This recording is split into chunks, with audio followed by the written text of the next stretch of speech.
Bonjour David. Bonjour. Merci d'être avec nous. Alors, le Premier ministre Sébastien Lecornu a réuni Bercy fin avril pour anticiper les discussions budgétaires bien plus tôt que d'habitude pour ne pas se retrouver dans la même situation qu'en 2026 où la France avait fonctionné plusieurs mois sans budget. Sauf que les débats de l'automne vont tomber en pleine campagne présidentielle avec un premier tour prévu en avril 2027. Est-ce que ce budget peut vraiment être voté dans ce contexte selon vous ?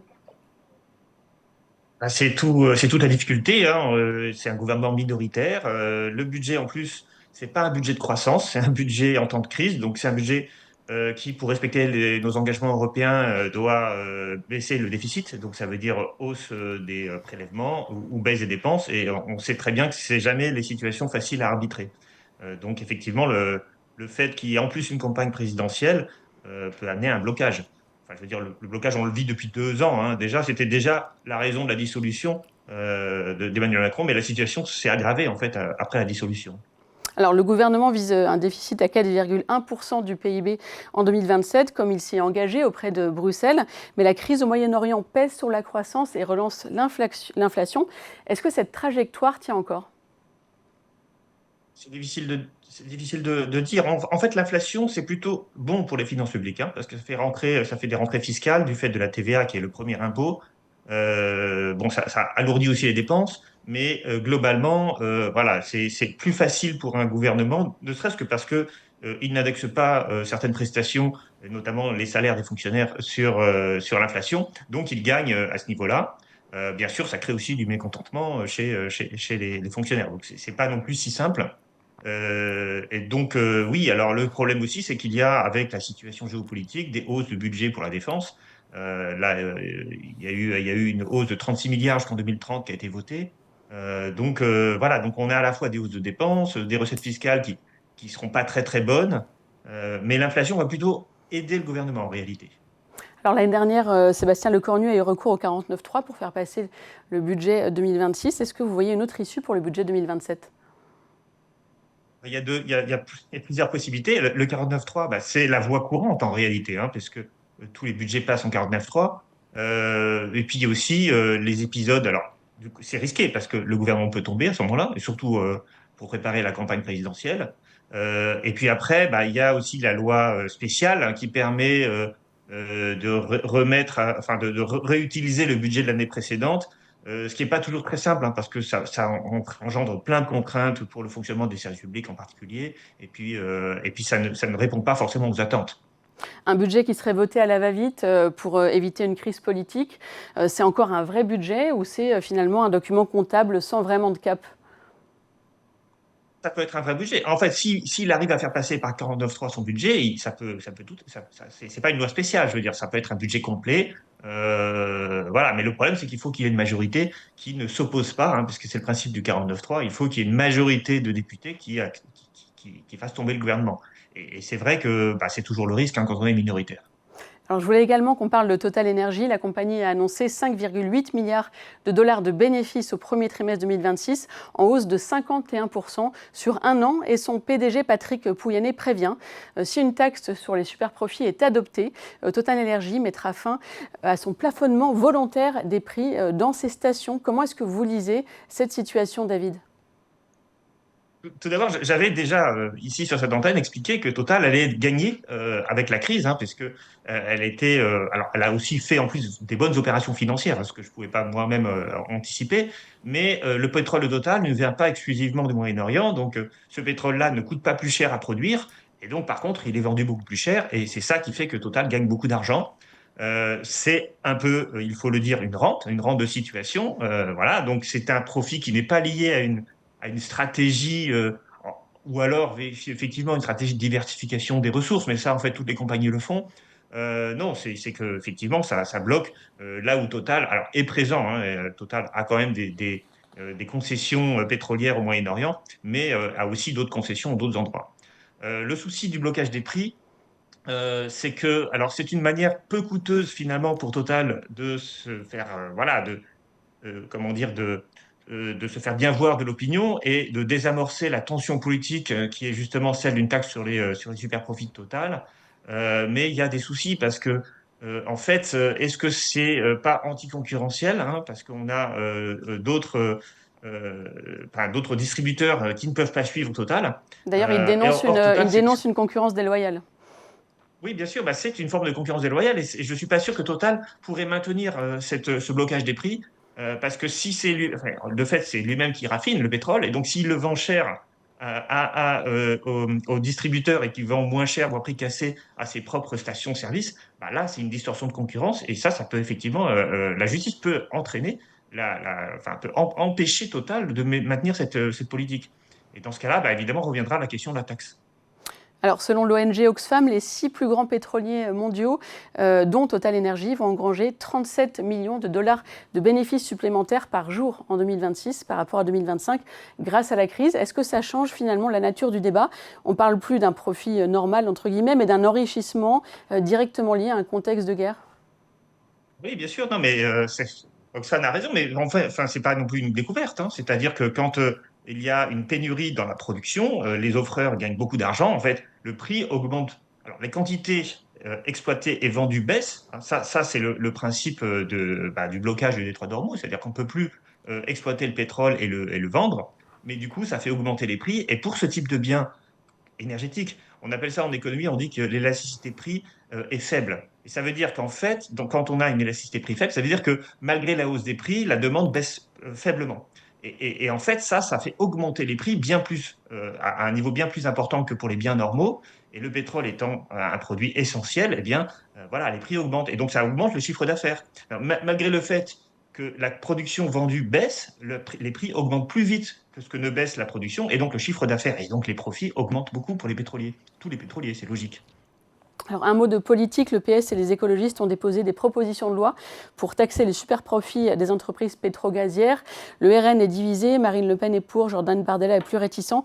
Et le gouvernement dit qu'il n'a pas, je cite, d'opposition de principe, mais il ne bouge pas pour l'instant. Est-ce que c'est une façon de temporiser? Comment est-ce que vous voyez évoluer les choses? C'est pas si facile que ça en réalité de taxer les profits de Total, hein. Bon, on parle de Total concrètement, hein. Puisque c'est celui qui c'est l'opérateur voilà, majoritaire en France. Il faut bien comprendre, hein, c'est lui qui vend le pétrole aux grandes distributions, voilà, majoritairement. Donc le souci qu'on a, c'est que Total est une entreprise mondiale et que par définition, pour éviter les principes de double taxation, on ne peut taxer que la production, enfin que l'activité dans le pays. C'est-à-dire que si Total exploite du pétrole au Nigeria, eh bien la France ne peut pas taxer cela. Alors bien sûr, il y a aussi une centralisation des profits. On peut tout à fait inventer des choses, hein. C'est-à-dire que Total a son siège social en France, et donc on pourrait organiser une forme de taxation spécifique. Mais en fait, bon, bah, ça serait aussi problématique parce que du coup, Total pourrait tout à fait décider de délocaliser son siège. Voilà, donc c'est assez difficile. En fait, le principe de la taxation n'est constitutionnelle, on va dire que si elle est, comment dire, un système de taxe qui touche tout le monde de la même façon. Quand on veut faire Mm. une taxation sur une entreprise en particulier, bah c'est illégal en fait, c'est pas possible. Donc voilà, donc ça demande, je pense qu'il y a des négociations actuellement, mais bon, je ne crois pas que, enfin, on pourra toujours inventer des taxes, et moi je suis favorable à ce que cet argent soit redistribué au maximum, mais on peut pas faire n'importe quoi, et donc on n'aura sans doute pas l'argent que on nous promet. Alors, le coordinateur de LFI, Manuel Bompard, a estimé hier qu'il était tout à fait envisageable de nationaliser Total Energy. Quel est votre point de vue sur cette question? Oui, c'est tout à fait envisageable, en fait. D'ailleurs, c'était une entreprise qui anciennement était nationalisée. Euh, Nationaliser les actifs et les propriétés, ça veut dire aussi nationaliser, enfin, faire en sorte que la propriété des investissements de Total à l'étranger soit aussi nationalisée, bien sûr. C'est des choses qui sont possibles. Alors, il peut y avoir aussi, entre contrepartie, des nationalisations d'actifs sur ces territoires. Donc, c'est pas si simple que ça, mais ça serait théoriquement possible. Ça coûte cher, nous dit-on, mais d'un autre côté, c'est une entreprise qui rapporte de l'argent. Pour moi, c'est pas du tout inenvisageable. Le fait est qu'aujourd'hui, on n'en parle plus du tout. La question, c'est est-ce que la nationalisation permettra à Total, dans un monde finalement où les règles sont très différentes de celles des années 70, 80, où effectivement, hein, on a des entreprises nationales. Hein, je rappelle que Total, c'est la fusion de Elf, et anciennement c'était Elf, et puis c'était aussi Total, il y avait une autre entreprise, hein, On avait tout un ensemble d'entreprises et tout était à capitaux publics en majorité. Donc, voilà, donc c'est pas inenvisageable, mais c'est vrai que le monde est différent aujourd'hui que ce qu'il était, et ça pourrait pénaliser la capacité totale ensuite à exploiter des gisements à l'étranger.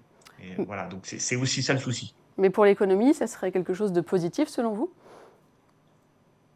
Bah, ça permettrait au gouvernement de contrôler l'approvisionnement de pétrole. C'était ça, hein, les nationalisations, hein. Eni, par exemple, en Italie, c'est aussi une entreprise qui a été nationalisée dans les années 50 par les gouvernements italiens, qui n'étaient pas du tout des gouvernements anticapitalistes, hein. Donc Total est une entreprise nationale française. BP, c'était British Petroleum, c'était aussi une société à capitaux mixtes. Donc c'est quelque chose qui s'est beaucoup fait. Les pays du Golfe, les pays de l'OPEP plus précisément, ont nationalisé aussi tout leur système pétrolier au début des années 70. Ils se sont libérés en quelque sorte des grandes multinationales. Donc c'est une stratégie qui a existé et qui a du sens. Euh, moi, je vous dis juste que ça peut, parce que j'essaie d'être un peu objectif et honnête, ça peut poser question parce que bah, une entreprise à l'époque, en fait, c'était tout à fait naturel que l'État contrôle ces grandes entreprises.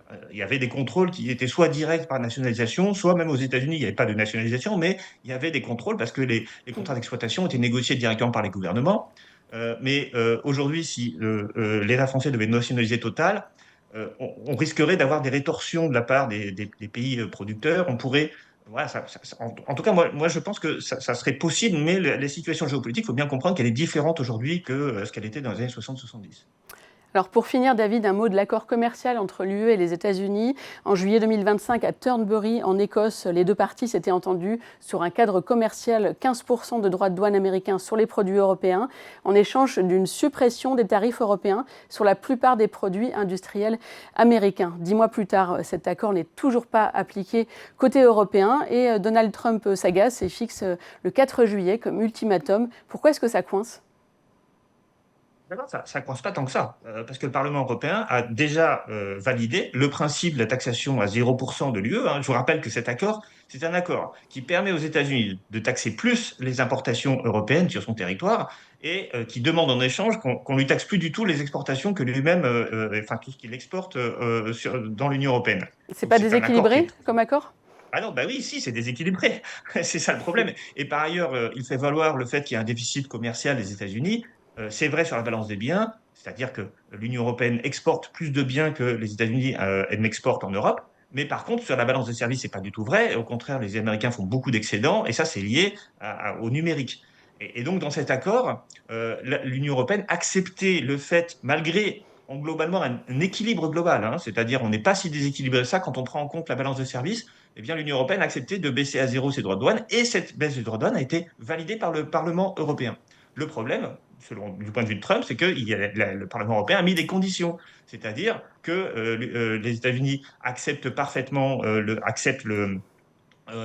toutes ces conditions, enfin tous les principes de l'accord, et l'accord ne sera valide que lorsque les États-Unis auront fait leur part. Et puis il y a aussi une autre condition qui est que les États-Unis arrêtent de menacer de s'approprier des territoires européens comme le Groenland. Et c'est ça en fait qui bloque. En réalité, ce qui bloque, c'est l'absence de confiance de la partie européenne vis-à-vis des États-Unis et de Donald Trump, qui n'a pas tellement montré qu'on pouvait vraiment lui faire confiance. Mais a priori, l'accord est, voilà, est en route, hein, malgré le fait qu'il soit très inégal. Donc on peut espérer un déblocage d'ici le 4 juillet. C'est quelque chose d'envisageable.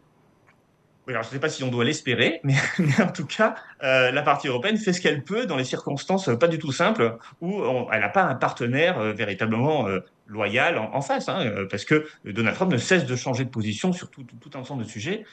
Voilà, par exemple, ne serait-ce que la guerre en Iran, ça pénalise beaucoup l'économie européenne. Donc, est-ce qu'on devrait lui faire des cadeaux? Voilà, ça, Pas c'est des forcément. grandes questions. Alors si Trump, il y a une autre menace de Donald Trump, c'est de porter les droits de douane à 25% sur les voitures européennes. Macron exige des représailles commerciales, mais Bruxelles préfère négocier. Est-ce que l'Europe parle d'une seule voix sur ce dossier ? Non, l'Europe ne parle pas d'une seule voix. Elle n'a jamais parlé d'une seule voix sur les accords commerciaux. Et la France a généralement été minoritaire, hein. Je vous rappelle l'accord du Mercosur. Bon, là, le souci, c'est que bah, typiquement, voilà, 25% de redouane sur les voitures européennes, c'est contraire à l'accord négocié. Donc, ça empêche ce genre de discours, ne favorise pas la confiance et implique que le Parlement européen, bah, il est toujours réticent enfin, si on fait un accord et que 3 semaines plus tard, l'accord est déchiré par Donald Trump, bah, l'accord ne vaut rien. Donc c'est un peu ce genre de conditions que le Parlement européen a imposé pour valider l'accord. Et voilà. Donc, moi je ne suis pas sûr que Donald Trump vraiment augmente les droits de douane à 25% parce que ça mettrait à l'eau tout ce qu'il a négocié depuis un an. Bon, cela dit, voilà, devenant Trump, c'est tout à fait possible, hein. Enfin, on ne sait pas trop ce qu'il peut faire. Mais ça serait évidemment, ça favoriserait finalement la vision française qui est de ne pas, voilà, de faire jouer le rapport de force plutôt que de toujours chercher à concilier Donald Trump. Alors pour finir, David, si vous deviez retenir un seul indicateur à surveiller dans les prochaines semaines pour mesurer la santé de l'économie européenne, ce serait quoi? Ça serait la production industrielle, hein. Bon. Pourquoi? Parce que l'Union européenne, globalement, a un véritable problème industriel. Donc, c'est à mon avis l'indicateur qu'il faut regarder à cause de la concurrence chinoise, à cause de ces droits de douane, de la situation géopolitique et du coût de l'énergie. C'est-à-dire que voilà, il peut y avoir pour l'industrie européenne, notamment en Allemagne et dans tous les pays proches de l'Allemagne, hein, qui sont les sous-traitants des industriels allemands. Voilà, c'est ça qu'il faut regarder. Est-ce que la production industrielle va baisser?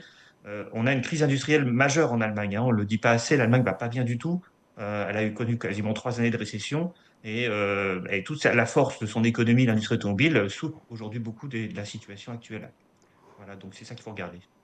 Merci beaucoup David. Décryptage signé David Kella, maître de conférence à l'Université d'Angers. Bonne journée à vous. Merci beaucoup. Au revoir. Au revoir.